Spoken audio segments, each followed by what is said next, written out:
In this video, we'll be talking about the different audio options in VideoScribe. Basically, you can set both an audio MP3 file like background music and an MP3 voiceover file. You can also record a voiceover directly in VideoScribe.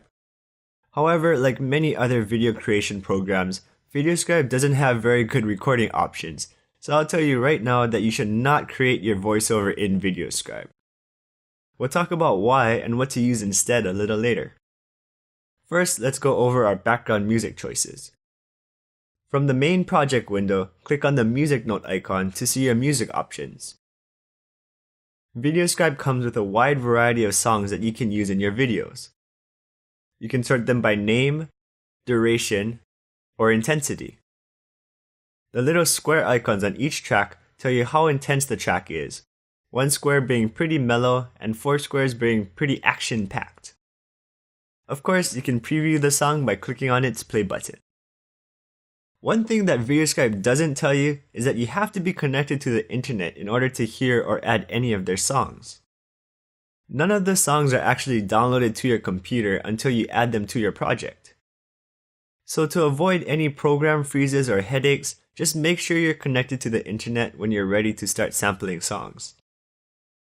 Alternatively, you can add your own MP3 song to your project by clicking on the file folder icon at the bottom left of the window. They also give you the option to paste the URL of an MP3 file and use that. I never understood the point of adding that feature. I mean, you have the direct URL for the MP3 file, so why not just download it and insert it yourself? That way you have your own copy of the file that you can use in your video editing program like Movie Maker or Camtasia Studio and have complete control over what part of the track you want to use and its volume. That's another thing to note about adding audio directly into VideoScribe. Your music track and your voiceover track will automatically fade out at the end of your video. This may be good for some people so they don't have to deal with it, but we want as much control over our audio as possible, so try to use a video editor to put your video and audio together rather than doing it straight in VideoScribe. If you want to use one of VideoScribe's songs in your video editor to avoid some of the problems listed above, there's a way to do it, but I only know how to do it on Windows. It's a little technical because we have to navigate to a normally hidden folder that VideoScribe creates, so it'll have its own video. Let's move on to the voiceover options. Go back to the main project window and click on the microphone icon.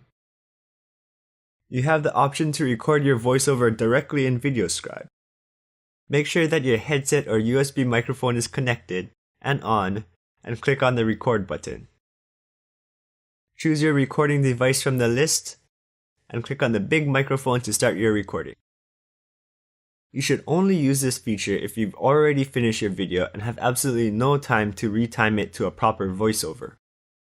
Here is an incredibly important tip that you should follow. Record your voiceover first before you even start working on the video. It is so much harder to try to put in a voiceover on an already completed video. You have to edit what you say to fit in before a new set of text or a new topic, and it will probably lead to uneven pacing of the video. We want our videos to look and sound as professional as possible, and this simple tip will make it so much better in the long run. Like I mentioned at the beginning of this video, I hope that you don't record your voiceover in VideoScribe. I have a set of tutorials already available about the free audio editing program called Audacity, which works on Windows, Macs, and Linux. It's pretty easy to use and it's extremely worth learning, especially if you plan on creating multiple videos, which you should. If you record your voiceover in Audacity, you can cut out your mistakes, add silences to give your animation time to play out, remove background noise, and export it to a high-quality MP3 or WAV file that you can import into VideoScribe or manipulate directly in your video editing software. I know that it sounds like a lot of work having to learn and use multiple programs, but it will make your video look and sound so much better, and I only want the best for you and your project. You can record your voiceover in VideoScribe, but you have to do it in one take and paste it exactly how you plan on animating it in VideoScribe. You can get the MP3 file of your recording if you do decide to record in VideoScribe. is actually the same process as getting the MP3 file for a song provided by Videoscribe, but like I said, it's a little technical, and I only know how it works on Windows, so we'll go over it in its own video. That's it for this video.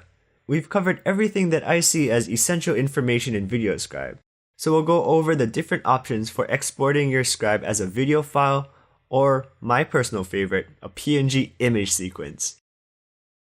See you there.